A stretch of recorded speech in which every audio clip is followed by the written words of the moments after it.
Olá pessoal, tudo bem com vocês? Aqui quem fala é o professor Célio Martins. Hoje, como combinado na aula passada, nós vamos começar um novo módulo. Nós vamos falar sobre o planejamento estratégico. É um assunto que eu gosto muito interessante. Tá? E vai mostrar algumas situações que vocês possam passar no dia a dia das empresas. Então vamos lá, eu estou com a apostila de vocês aberta aqui. Eu fiz uma breve introdução ao planejamento estratégico. Tá? O que eu coloquei aqui para vocês? Ó. No dia de hoje, muito se fala a respeito da complexidade do mundo moderno, das mudanças rápidas e constantes, e que as empresas precisam estar preparadas para isso. Eu sempre cito, a pandemia que nós tivemos. Muitas empresas tiveram que dar seus pulos, tiveram que se reinventar. Muitos empresários, principalmente vamos pensar no caso de Franca. Por muito tempo, o empresário francano não era aberto às novas ideias, eles eram bem fechados. E com o tempo isso foi mudando. Hoje, por exemplo, algumas coisas que não se faziam antigamente, principalmente nas fábricas de calçados, hoje já se faz. Por exemplo, tecnologia entrou, muitas coisas mudaram. E por muito tempo eles foram fechados a isso, principalmente os empresários mais antigos. Depois a família foi mudando, novos gestores começaram a contratar pessoal de fora e isso foi abrindo um outro leque para as empresas. E nisso em tudo. Tá? Então, por exemplo, eu volto a falar da pandemia. A pandemia, muita gente teve que se reinventar no de repente, porque foi uma coisa assim que aconteceu, começou em março com um contagiado, depois virou o que virou. Então tivemos que nos reinventar, todo mundo, não só as empresas, mas nós também tivemos que nos reinventar a cada dia. Tá?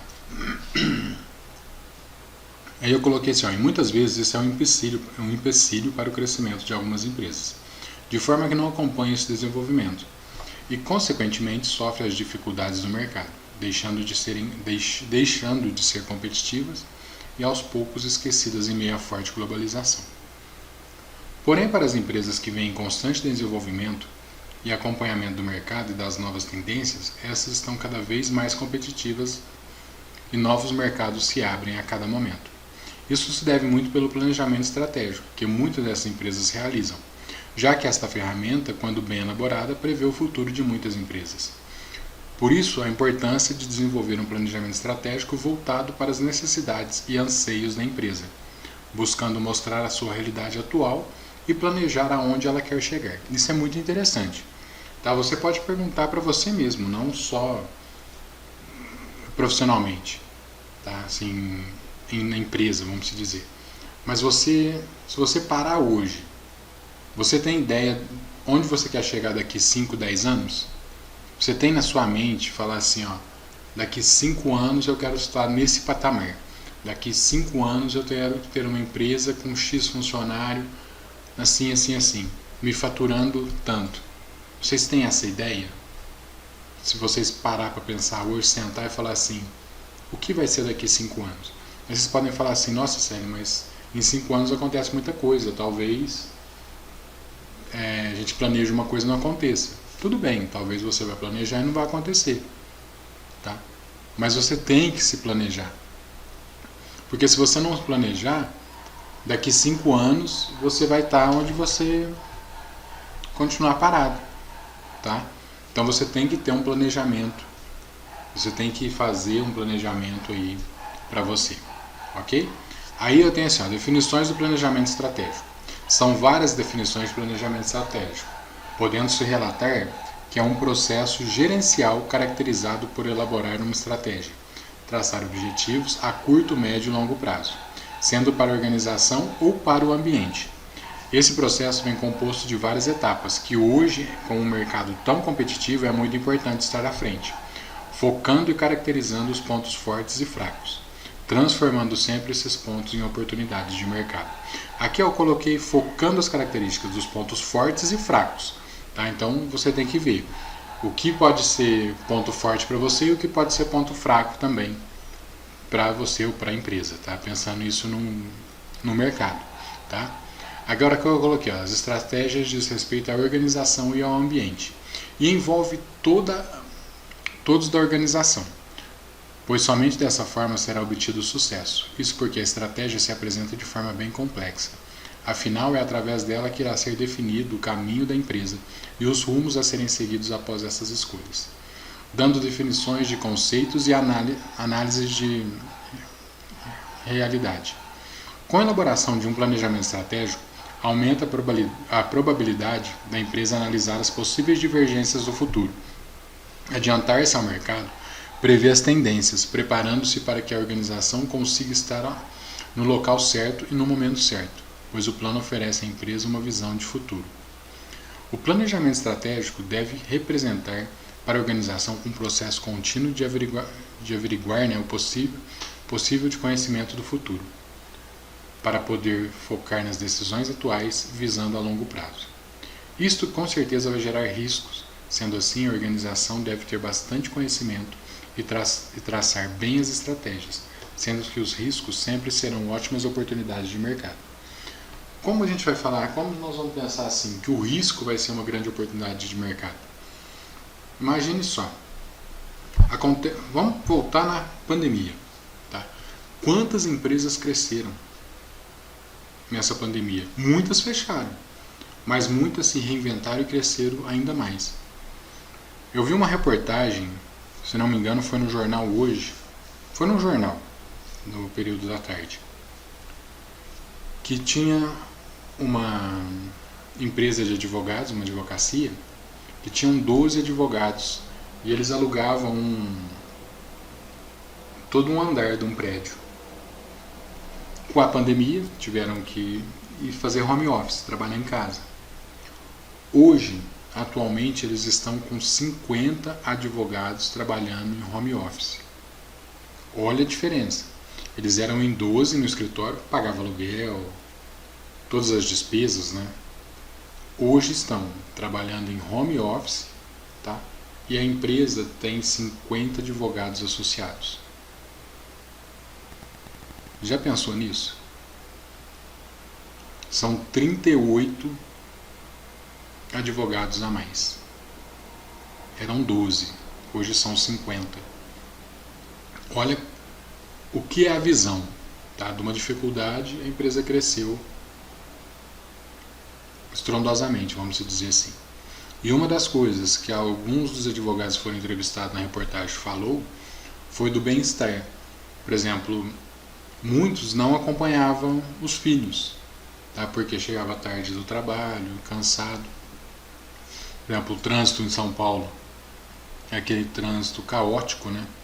Por exemplo, você vai fazer talvez do lugar que você reside até o lugar que você trabalha, você vai gastar aí 1 hora, 2 horas no trânsito. Tem uma tia que é enfermeira e ela mora em São Bernardo e trabalha em São Caetano. Tá? Ela entra às 7, ela tem que sair às 5. Isso todos os dias. Tá? Então olha a dificuldade. Tá? Aqui não, por exemplo, se eu for de onde eu tenho um escritório até o centro, eu gasto 5 minutos de carro. Tá? Então é uma coisa uma facilidade que nós temos. Mas nessas cidades maiores, né, essa facilidade a gente não consegue encontrar. Tá? Então, por exemplo, e uma das coisas que os advogados falaram, dos que foram entrevistados, foi que, por exemplo, eles podem tirar 10 minutos do seu dia para tomar um café com a esposa e com o filho em casa. Tá? Que já estão em casa, né? Só abrir a porta do escritório, onde ele trabalha, e tomar um café com o filho e com a esposa. Tá? Aí quando tem audiência, hoje, né? Na época as audiências estavam sendo online, quando recomeçou. E hoje, por exemplo, eles podem sair e ir para o fórum, fazer as audiências e voltar. Então gerou uma facilidade muito grande. Tá? Mas aí o que aconteceu? Esse empresário, esses advogados que tomam conta, né, certamente são todos sócios, tem alguns sócios, né, e que tem os associados que entram. Tiveram a visão e cresceram e se deram muito bem. Tá? Enquanto muitos não tiveram a visão, fecharam as portas. Okay? Eu conheço pessoas que fechou a empresa porque já estava em mente que se ficasse fechada, a empresa não ia dar conta. Tá? Nem tentou achar soluções. Muitas lojas se reinventaram na internet. Tá? Eu trabalhei para uma pessoa na área de marketing que ele era avesso a redes sociais. Eu sempre falava, vamos colocar a loja nas redes sociais, vamos criar um e-commerce. Não. E hoje ele vende muito mais nas lojas online do que nas lojas físicas. Então existe essa diferença aí, existe a diferença de visão. Né? Se a pessoa falar que não vai dar certo, ela vai cruzar os braços e não vai seguir em frente. Mas, vamos seguir aí na nossa apostila. É importante salientar que dentro do planejamento devem-se seguir alguns passos considerados básicos e iniciais para traçar as metas. Devendo estar bem claro a missão da empresa, a razão de ser da empresa, a análise e determinação da situação da empresa, sendo necessário conhecer a situação atual interna e externa da organização, para poder dar cada passo com segurança. Após esses primeiros itens analisados, precisa-se definir os objetivos da empresa, onde esses momentos serão traçados, as melhores metas dentro da realidade da empresa. Por fim, a última etapa é o momento de desenvolver a ação, planejar e atribuir a todos os envolvidos para que as metas sejam atingidas. Se a empresa planejou bem, analisou corretamente o mercado, definiu objetivos viáveis e adotou estratégias inteligentes, com certeza irá atingir seus objetivos. Uma vez que um objetivo é atingido, o processo pode então ser iniciado e um objetivo maior pode ser buscado. Agora eu coloquei aqui para vocês etapas do planejamento estratégico. Agora iremos falar sobre os principais itens a serem observados e desenvolvidos pela empresa. No decorrer da elaboração de um planejamento estratégico, objetivando atingir os objetivos da empresa. Então vamos lá. Descrição da empresa e produtos.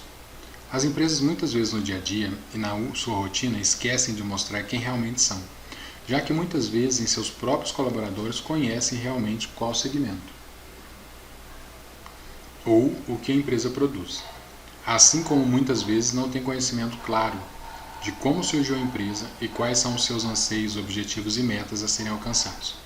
Por isso é muito importante a empresa realizar um histórico, tanto da história propriamente dita da empresa, como da evolução e transformação de seus produtos, descrevendo assim o início das suas atividades, o que motivou a abertura da empresa, qual o seu primeiro produto, a sua evolução e onde ela pretende chegar, destacando quais serão seus objetivos. Tá? Isso, igual eu falei aqui, isso não é só para a empresa, isso também para o pessoal. Tá? É importante, porém, a empresa deixar claro as vistas de todas as suas realidades, mostrar como a empresa está atualmente, em todos os sentidos, e o que ela pretende buscar, relacionando para isso alguns pontos fortes e fracos com o auxílio dos gestores da empresa, no qual conseguirão deixar claro que a empresa precisa mudar para conseguir alcançar os objetivos traçados. Assim, a empresa, realizando uma descrição própria, fica mais claro não somente para seus colaboradores, mas para seus clientes, fornecedores e concorrentes. Seus anseios, assim como também é uma forma de motivação para todos, de uma vez que ao observar a situação da empresa, todos sentem-se engajados para atingir um só objetivo, o sucesso da empresa. Aí nós temos aí a visão da empresa. E é muito importante a gente falar da visão da empresa. Olha o que tem a visão, a missão, né? E alguns colocam os valores. Então vamos lá. Visão da empresa. Muitos autores definem de diferentes formas o conceito de visão da empresa, mas todos esbarram na mesma prerrogativa, de que é uma projeção de onde a empresa quer chegar no futuro. A visão pode ser entendida como uma projeção de onde esperamos que a empresa chegue, ou do que esperamos que ela seja no mercado futuramente. Pode-se dizer também que a visão é o sonho da empresa definido por um determinado período de tempo, ou por aquilo que almeja ser no espaço que ocupa, seja na posição de mercado, crescimento de vendas, lançamentos de novos produtos, enfim, é aquilo que a empresa quer ser em determinado período. A visão da empresa está fundamentada em alguns aspectos. É o que a empresa almeja para o futuro, o que ela deseja ser ou crescer com seus produtos ou serviços, é o que a empresa sonha para seu negócio.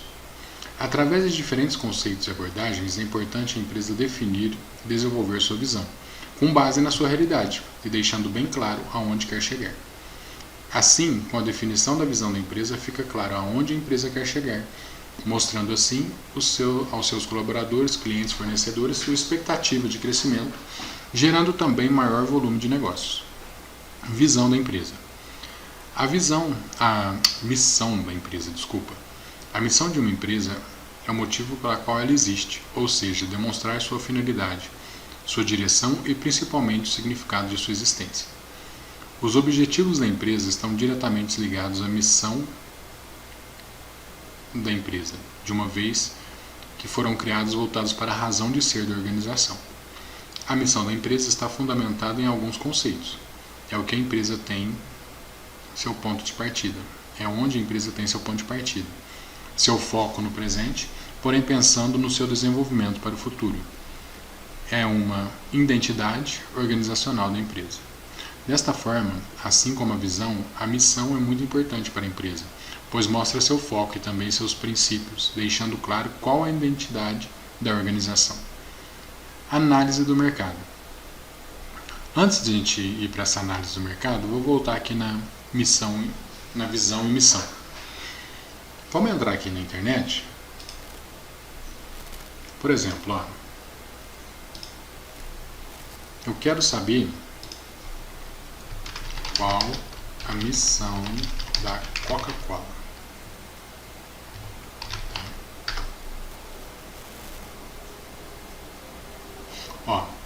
Missão, visão e valores da Coca-Cola. Vamos lá.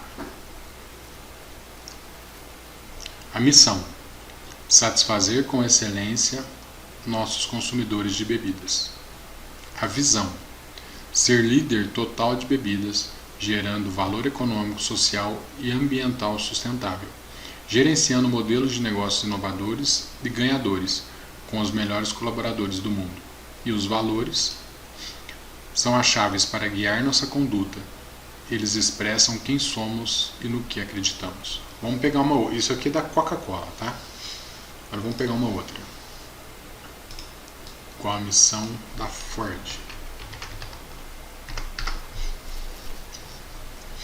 Ford. Missão, visão e política de qualidade. Vamos lá.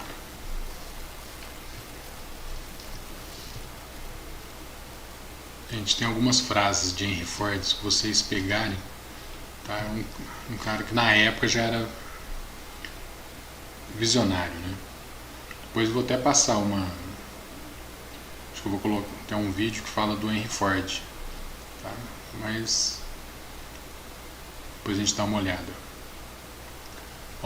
A missão: somos uma família global e diversificada, com um legado histórico do qual nos orgulhamos e estamos verdadeiramente comprometidos em oferecer produtos e serviços excepcionais que melhorem a vida das pessoas. Visão: ser a empresa líder mundial na avaliação dos consumidores em produtos e serviços automotivos. A política de qualidade da Ford: atingir continuamente resultados consistentes melhores em termos de satisfação do consumidor com nossos produtos e serviços, processos e pessoas. Tem sido... Tá faltando aqui, né? Não tá aparecendo. Agora vamos lá, quer ver? Vamos pegar uma outra empresa. Quer ver? Vou pegar aqui história de Henry Ford. Olha que legal, quer ver?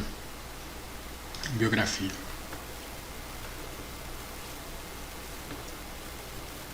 Nascido em 1863, morreu em 1947. Foi um empresário norte-americano. Vou fechar essas. Foi um empresário norte-americano, fundador da Ford Motors Company. foi o primeiro a implantar a linha de montagem em séries na fabricação de automóveis. Olha a época que ele viveu, olha a visão que ele já tinha. Foi um grande inventor responsável por 161 patentes. Henry Ford nasceu em Wayne County, Michigan, Estados Unidos, no dia 30 de julho de 1863. Sua família era descendente de belgas e irlandeses. Tá, mas tem uma parte aqui que vai falar, deixa eu ver aqui se eu acho.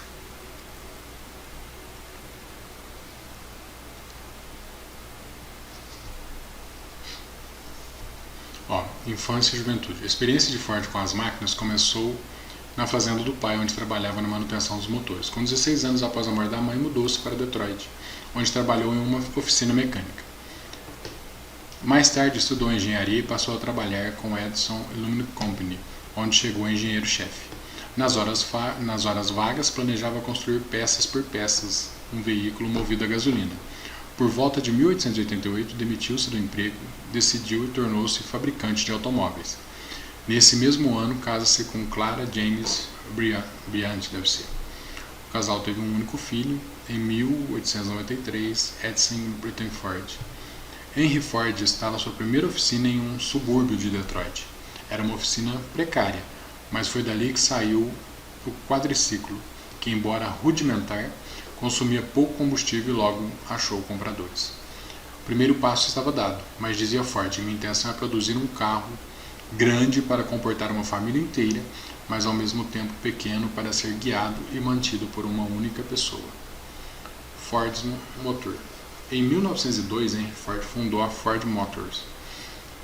Na nova indústria, trabalhava pelo processo de padronização. Lançou em 1903 o seu primeiro carro, o modelo A, de 2 cilindros. O sucesso do carro foi total.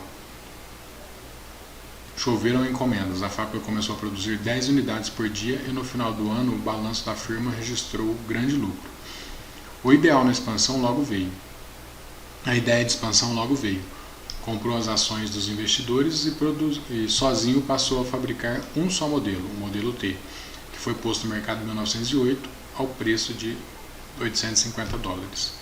Em 1912 já produzia o modelo T, ou Ford Bigode, como ficou conhecido, por um preço bem mais barato, restando inventar um modo de montar um carro atrás do outro sem parar.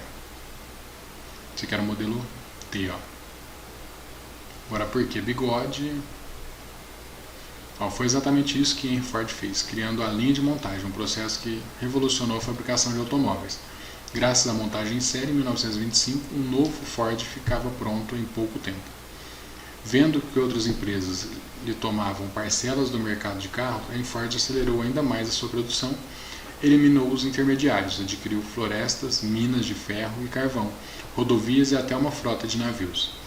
A organização Ford tornou-se um verdadeiro império que, em 1928, empregava mais de 200 mil operários para fabricar 6 mil carros por dia, além de caminhões, tratores, ônibus, etc. Henry Ford inovou no tratamento com seus funcionários, reduzindo as horas de trabalho e incentivando-os com sucessivos aumentos de salário. Ainda repartiu o controle acionário com os empregados. Até nisso, ele já tinha uma visão aberta, né? Por exemplo, isso que ele fazia era o percentual de lucro, né, que algumas empresas hoje dá para os seus funcionários. Henry Ford, que apesar de revolucionário e progressista em diversos aspectos, era também um conservador no sentido administrativo, onde sua palavra era lei. Aí vai falar da Fordlândia, aqui frases de Ford. Estar decidido acima de qualquer coisa é o segredo do êxito. O insucesso é apenas uma oportunidade para recomeçar com mais inteligência. Olha que legal essa frase. O insucesso é apenas uma oportunidade para recomeçar com mais inteligência. O homem que empenha todo o seu trabalho e imaginação em oferecer por $1 ou mais possível, em vez de menos, está condenado ao sucesso. O homem que empenha todo o seu trabalho e imaginação em oferecer por $1 o mais possível, em vez de menos, está condenado ao sucesso. Não encontro defeitos, encontro soluções. Qualquer um sabe queixar-se. Isso é verdade, né? Quanta gente você vê achando defeito, mas não dá solução. Ele fala, não encontro defeitos, encontro soluções. Qualquer um sabe queixar. Qualquer um sabe reclamar, mas encontrar solução não são todos que encontram. Pensar é o trabalho mais difícil que existe. Talvez por isso tão poucos se decidem a ele. Um idealista é alguém que ajuda o outro a ter lucro. Não nos tornamos ricos graças ao que ganhamos, mas com o que não gastamos. Então aí. Mas tem um vídeo, eu vou até achar ele e vou colocar ele no final dessa aula para vocês assistirem. Conta a história dele, fala até da época da oficina, tá? Eu vou pôr ele no finalzinho dessa aula aqui para vocês assistirem. Vamos voltar lá para a apostila. Análise de mercado. A análise de mercado é muito importante para a evolução da empresa, pois permitem ela verificar dentro das pesquisas de seus concorrentes, comparar o que precisa melhorar ou até buscar novas tecnologias para alcançar seu concorrente e manter-se no mercado. Nesta análise de mercado, é necessário que a empresa busque uma gama de informações, seja de mercado interno ou externo, se necessário, de seus concorrentes, propriamente dito, ou até de produtos similares, que possam também estar relacionados com seus produtos, e até da preferência de seus clientes, assim como pesquisa de mercado com seus clientes e também com seus fornecedores, que influenciam diretamente na vida da empresa. Tá? Lógico, você não vai pesquisar, por exemplo, você tem uma loja de roupa, você não vai pesquisar uma sorveteria, tá? Para ver o que estão inovando na sorveteria, não. Você vai pesquisar inovações de outras empresas do ramo que você está trabalhando. Tá? Análise do ambiente interno e externo. A análise de ambiente interno e externo de uma organização é uma das análises mais importantes do planejamento estratégico. Os fatores que influenciam a empresa e que com ela se relacionam, sejam de maneira direta ou indireta, interferem diretamente nos objetivos traçados. Por isso é muito importante realizar análises e levantamento de informações sobre as oportunidades, ameaças, pontos fortes e fracos da empresa, preparando-se assim para o seu desenvolvimento futuro. Plano de marketing. De acordo com o dicionário de termos de marketing, a palavra marketing tem o seguinte significado: é o processo de planejar e executar concepção, preços, promoções, distribuição de ideias, bens e serviços para criar trocas que satisfaçam objetivos individuais e organizacionais. Assim, pode-se relatar que marketing abrange tudo o que é necessário para introduzir seu produto no mercado e fazer com que os consumidores desejem seu produto e depois se preocuparem em vender o mesmo para eles, da forma que se agradem, né, e propaguem a evolução do produto. O setor de marketing é responsável em atender às necessidades do produto, apresentando de forma mais coerente para o mercado. Sendo assim, é também responsável pelo sucesso do produto. Por isso, é grande a responsabilidade de fazer acontecer de forma impactante para o público-alvo. Agora, plano operacional. Tá? Tem como finalidade estruturar a organização destacando suas atividades fabril, visando todos os fatores do mesmo, como instalação, investimento, formas de gestão, perfil de todos os gestores, expectativas de faturamento, bem como análise dos possíveis resultados dos produtos. Esta é uma etapa importante para a empresa, pois é a fase de organizar a estrutura da empresa, definindo padrões e onde cada uma vai estar para que o planejamento estratégico seja bem sucedido dentro da empresa e que não seja mais um estudo sem resultados dentro da organização, mas sim auxilie nas tomadas de decisões e também nos resultados esperados pela organização. Gerência e organização. Dentro do plano operacional, é importante destacar também que há a descrição e as separações de cargos de gerência, gestores, e outros dentro da organização, definindo quem, onde cada um ocupará seu espaço. Quem e onde, né, cada um ocupará seu espaço, em busca de melhorias e de maior crescimento para a empresa. Portanto, verifique-se que ainda é comum encontrar organizações fechadas, autoritárias, voltadas para o passado, que repetem rotinas, que são incapazes de evoluir. Existem ainda outras empresas que evoluem perifericamente, que só fazem mudanças de fachada, sem mexer no essencial. Há também organizações deslumbrantes, que mudam de acordo com a moda e adotam as novidades. E finalmente existe a organização que possui uma visão integrada, aberta, flexível das pessoas com seus objetivos do seu futuro. Organizações interessantes são as que veem em cada problema um desafio. Organizações problemáticas são as que enxergam mais os problemas do que as oportunidades e fazem dessa novos problemas. Então existe aí de tudo um pouco, né? Tendo visão desta forma, entra-se em discussão de qual será o modelo mais indicado para a gestão de pessoas e o perfil de gestores. Afinal, é necessário ter isso bem definido para ver o impacto que a habilidade de cada profissional pode representar para a empresa se tornar competitiva e permanecer no mercado de atuação. O plano financeiro também, que é muito importante. Quando se refere a finanças, pode-se dizer que é um método de administração de recursos disponíveis, encaixando-se no meio empresarial ou particular, discutindo-se desta atribuição à aplicação de recursos, seja ele do salário como pessoa física ou o faturamento de uma empresa. Com isso, fica nítido que o planejamento financeiro da empresa é muito importante para o funcionamento e sustento da mesma, pois precisam ter estratégias de como dirigir, coordenar, controlar para que os objetivos sejam alcançados. Sendo assim, o uso do planejamento financeiro é uma ferramenta de vital importância, pois ele irá determinar a sobrevivência da empresa, evitando surpresas e criando planos alternativos para que consiga saldar seus compromissos. Além disso, precisa ser avaliadas as incertezas internas e externas da empresa, para que essa situação não afete o crescimento e a competitividade da empresa no mercado. Coloquei um praticando aqui, tá? Vocês podem fazer no Word mesmo. Ó, abaixo existe um formulário simples de planejamento estratégico. Tá? Esse aqui é um modelo de planejamento estratégico. Tá? Ó, o cenário, pontos fortes da empresa. Ó. A empresa possui tradição no mercado de importação. A loja possui boa infraestrutura tecnológica. As limitações, área física da loja insuficiente. Ameaças, concorrências predatórias na formação de preços. E oportunidades, câmbio com ambiente favorável. Objetivo, triplicar o faturamento nos próximos 5 anos. As estratégias, abrir 3 novas filiais nos próximos 36 meses. E ampliar mix de produtos. O programa de ação, descrição, contratar pesquisas de mix de produtos, incluir no mix de produtos apontados pela pesquisa.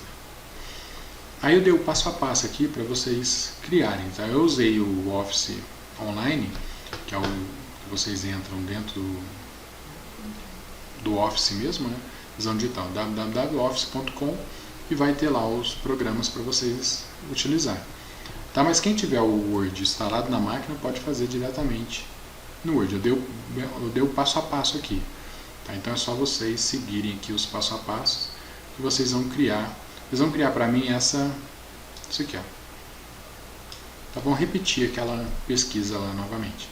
Tá? Então eu coloquei bem passo a passo para vocês. Para fazer essas mesclagens aqui, ó, igual tá aqui, eu vou criar aqui só para vocês dar uma olhada. Só abrir o Word aqui.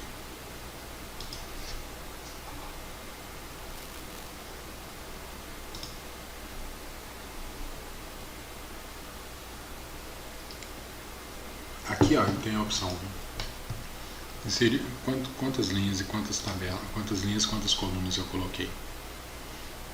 5 colunas e 7 linhas. Vocês vêm aqui, ó, inserir tabela. Pode vir aqui, ó, inserir tabela. Então 5 colunas e 7 linhas. Está criado aí. Aí o que vocês vão fazer? Para mesclar, vou pedir para mesclar. Ó. Faço o mesmo com a quarta, quinta, sexta e sétima linha. Ó, selecione as células 2, 3, 4 e 5 da terceira linha. Então essa aqui, ó, selecionou. Aí o que eu pedi para fazer aqui? Clique no botão mesclar células. Eu venho aqui, ó. Eu tenho um botão aqui. Cadê? No layout aqui, ó, mesclar células. Então eu seleciono, venho aqui no layout, mesclar células. O que aconteceu? Eu tirei essa divisão. Tá? Aí o que eu peço para vocês continuar? Faço o mesmo com a quarta, quinta, sexta e sétima linha. Então, ó, nós iria fazer isso daqui, ó. seleciono, mesclo, seleciono, mesclo, seleciono, mesclo, seleciono, mesclo. Tá? Eu venho aqui, vou fazer com essas outras aqui também, ó, deixar só as duas do meio, né? Vou selecionar, mandar mesclar.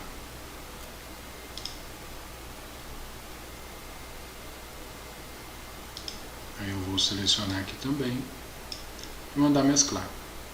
Depois é só vocês preencher aí, só digitar o que vocês querem. Por exemplo, aqui vocês vão colocar cenário, aqui pontos fortes, e assim vai, ok? Só dá setinha que ele vai mudando. Então vocês vão fazer isso daí pra mim, tá? Vocês podem salvar na máquina de vocês mesmos e me mandar. E aqui tem um questionário. Como todas as vezes eu falo para vocês, não precisam me mandar a pergunta, só manda lá, coloca um e a resposta, ok? Agora aqui no final da aula eu vou deixar o vídeo do Henry Ford para vocês, tá? Vou colocar ele na aula, ok, pessoal? Então é isso, por hoje essa foi a nossa aula. Espero os exercícios de vocês, tá? Pessoal, e uma coisa que eu estou observando, tá? Assistam a aula, tá? Tem muita gente que não está assistindo, está me mandando os exercícios, mas não está assistindo a aula lá. O YouTube me mostra quantas pessoas estão assistindo a aula, tá? Então fiquem atentos nisso também. Certinho, pessoal? Então um forte abraço para vocês, fiquem com Deus e até a nossa próxima aula. Eu vou pôr o vídeo agora no final, certinho? Fiquem com Deus e forte abraço. Fui!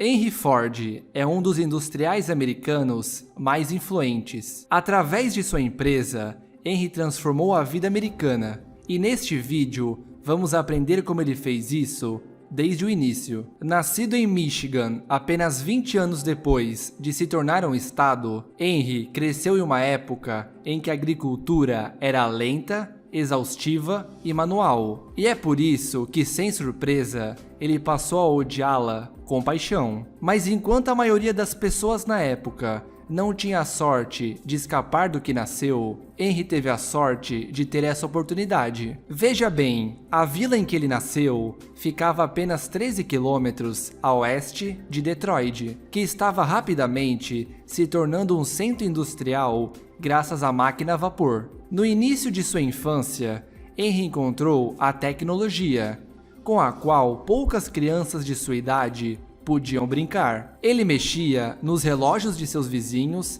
mais abastados, e aos 12 anos não podia apenas desmontá-los, mas também montá-los e consertá-los. Seu interesse cresceu e se tornou uma obsessão quando ele pôde observar em primeira mão uma máquina a vapor em funcionamento durante uma viagem escolar a uma das companhias ferroviárias de Detroit. Quando Henry se tornou adolescente, a máquina a vapor já estava entrando na comunidade agrícola. Debulhadoras e serrarias movidas a carvão estavam se tornando comuns, e Henry estava aprendendo como funcionavam e também como consertá-las. Aos 16 anos, ele deu um grande salto, quando, contra a vontade de seu pai, deixou sua aldeia para trabalhar em Detroit, onde qualquer jovem mecânico poderia facilmente encontrar um emprego muito lucrativo. A indústria em Detroit estava crescendo e vinha fazendo isso há quase 5 décadas. Em 1825,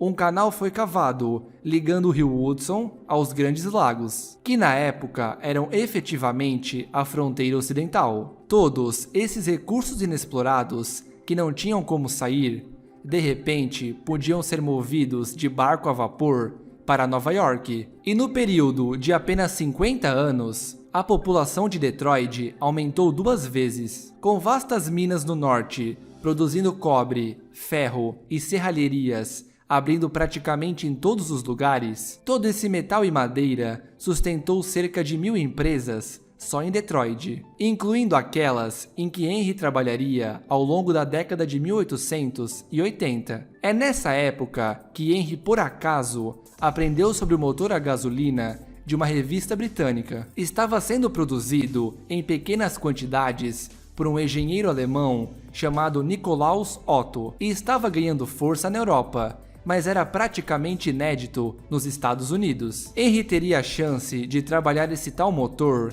em 1889 e ele imediatamente reconheceu as vantagens que ele tinha. Por não usar vapor, o motor era muito mais leve, livrava-se da caldeira pesada e de toda a água que havia nela, porque fazia toda a combustão internamente, um processo muito mais eficiente. Isso também permitiu que o motor a gás iniciasse rapidamente, enquanto os motores a vapor da época precisavam de até 30 minutos para aquecer a água e gerar vapor suficiente para começar a funcionar. O motor a gás era uma inovação pela qual Henry se apaixonou, mas era algo que ele não entendia completamente. Afinal, ele tinha uma vasta experiência com vapor e metal, mas quase nenhuma experiência com eletricidade e motor a gás, que era acionado por uma faísca elétrica. Para obter esse conhecimento, Henry foi trabalhar para a filial local da Edison Illuminating Company. Ela estava gerando eletricidade para mais de 1000 casas em Detroit e o fazia usando motores a vapor. Então,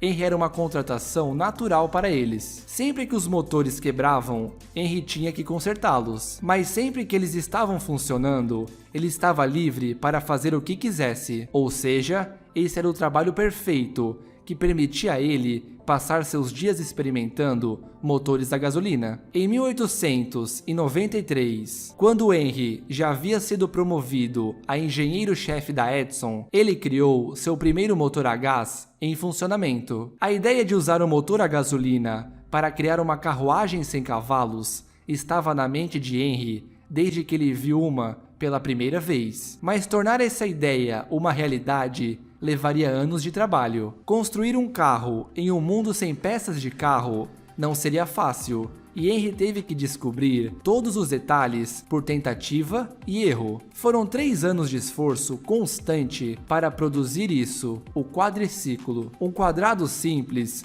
com motor movido a etanol e 4 rodas de bicicleta montadas nele. Ele tinha apenas 2 marchas e nenhuma era para dar a marcha ré. Mas o pior é que não tinha sistema de refrigeração, tornando o superaquecimento um problema constante. Em seu primeiro ano, Henry fez inúmeras melhorias no quadriciclo, mas notavelmente adicionando um sistema de refrigeração. E quando vendeu em 1897 por $200, ele havia dirigido em torno de 1.600 quilômetros no quadriciclo. Henry construiu um segundo quadriciclo e depois um terceiro, sempre aprimorando o design, antes de finalmente se sentir confiante o suficiente para em 1899 iniciar sua própria empresa. Capitalizada em $150 mil, a Detroit Automobile Company era um empreendimento muito ambicioso. Muitos da elite de Detroit investiram nele, incluindo os amigos de Henry da Edison Company, e todos estavam ansiosos para ver o que Henry poderia criar com o capital adequado. O plano de Henry era muito inteligente. Como ele conhecia pessoalmente muitos dos industriais de Detroit àquela altura, ele tentaria construir um automóvel que eles pudessem usar em seus negócios. Ele alugou uma fábrica e planejava contratar uma centena de trabalhadores para fazer seu novo vagão de entrega, como ele o chamava. Mas ele descobriu que construir máquinas tão complexas em um grande número era muito mais difícil do que Henry imaginava. A grande maioria das peças utilizadas na fabricação do vagão de entrega eram produzidas por outras empresas, e cada vez que uma única entrega se atrasava, toda a fábrica não tinha escolha a não ser parar de trabalhar. O primeiro vagão de entrega levou 6 meses para ser produzido, e não foram feitos mais de 20 unidades nos 2 primeiros anos de existência da empresa. No final de 1902, os outros acionistas estavam fartos da falta de progresso de Henry e votaram para se livrar dele. Agora, como Henry detinha apenas 15% da empresa, ele não tinha escolha a não ser obedecer e, curiosamente, o homem que assumiu a Detroit Automobile Company acabaria transformando ela na Cadillac. Mas essa é uma história para outro vídeo. O que importa é que Henry foi expulso de sua própria empresa e tinha apenas $1.000 em seu nome. Estava de volta à prancheta e desta vez Henry adotaria uma abordagem muito diferente. Em vez de visar empresas com máquinas caras, Henry projetaria um veículo para ser usado pelo homem comum. Você vê, na época, praticamente todos os carros eram itens caros. Eles eram feitos principalmente por artesãos qualificados, um de cada vez, e na maioria das vezes eram projetados para corridas, o que estava rapidamente se tornando uma atividade favorita dos americanos. Henry imaginou transformar o carro de um símbolo de status em uma mercadoria, mas fazer isso não seria fácil, e de fato Henry levou 20 interações de design diferentes antes que ele finalmente conseguisse um que funcionasse. Henry rotulou seu primeiro projeto como modelo A e trabalhou no alfabeto nos próximos 5 anos, sustentado pelo capital de seus amigos e familiares. Mas o que mais mudou nesse período não foi o carro em si, mas o processo de produção. Henry aprendeu a importância de ter uma cadeia de suprimentos confiável quando sua primeira empresa faliu, e é por isso que desta vez ele tentou obter o maior número possível de peças do mesmo fabricante. A que ele escolheu provavelmente soará familiar para você, que é a Dodge Brothers Company, uma oficina mecânica em Detroit que eventualmente evoluiria para a marca americana do mesmo nome. No entanto, a maior mudança de jogo de todas foi a visita casual de Henry ao matadouro em Chicago. Ele viu ali algo interessante: uma linha de desmontagem, onde vários trabalhadores processavam as carcaças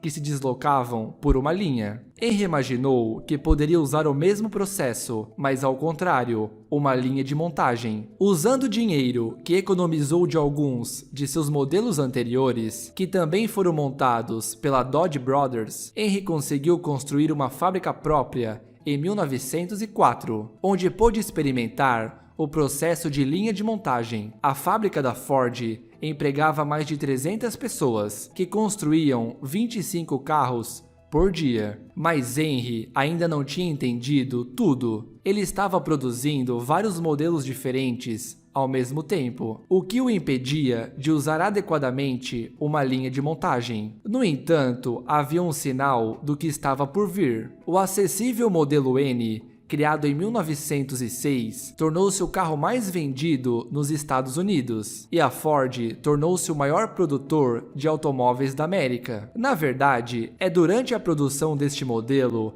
que Henry usaria pela primeira vez o processo de linha de montagem para montar pelo menos parcialmente alguns de seus carros. Não era uma linha de montagem completa, mas mesmo assim, esse experimento aumentou a produção na mesma fábrica. A logística, claro, foi outra grande parte do sucesso de Henry. Em 1905, ele criou a Ford Manufacturing Company, completa com sua própria fábrica, que começou a fazer os motores e transmissões dos carros de Henry, para eliminar ainda mais qualquer possibilidade de atrasos. Mas o maior fator para o sucesso de Henry veio talvez do lugar mais inesperado: o Peru. Essa é uma história de Henry Ford e da fábrica da Ford que eu tenho certeza que você não ouviu em nenhum outro lugar. Então, ouça com atenção. Em 1907, Henry iniciou a construção de uma estação de tratamento térmico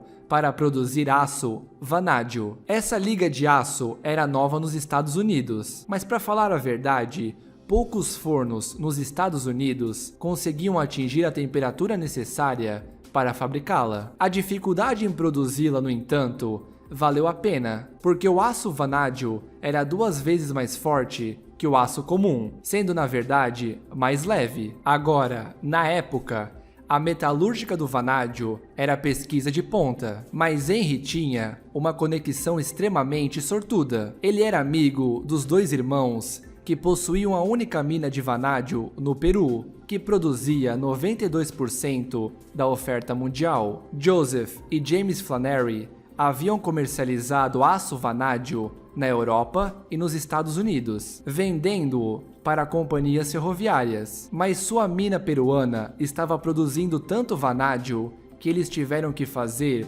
outras coisas com ele. Eles venderam aço vanádio para o governo dos Estados Unidos para a construção do canal do Panamá. Mas mesmo isso não foi o suficiente. Então, quando conheceram Henry em 1906, eles imediatamente fizeram uma oferta. Eles o ajudariam a fazer a transição de todo o seu processo de fabricação para usar aço vanádio. Foi o engenheiro-chefe deles que construiu a estação de tratamento térmico para Henry em 1907. E foi a empresa deles que forneceu a Ford todo o vanádio necessário para seus carros. O primeiro carro Ford projetado com aço vanádio foi o modelo T em 1908, e foi essa liga que realmente o tornou bem-sucedido. Não era o carro mais barato que Henry havia feito. O modelo N e suas versões de luxo eram na verdade mais baratos, mas não precisava ser, porque era de longe o melhor carro construído na época, muito mais forte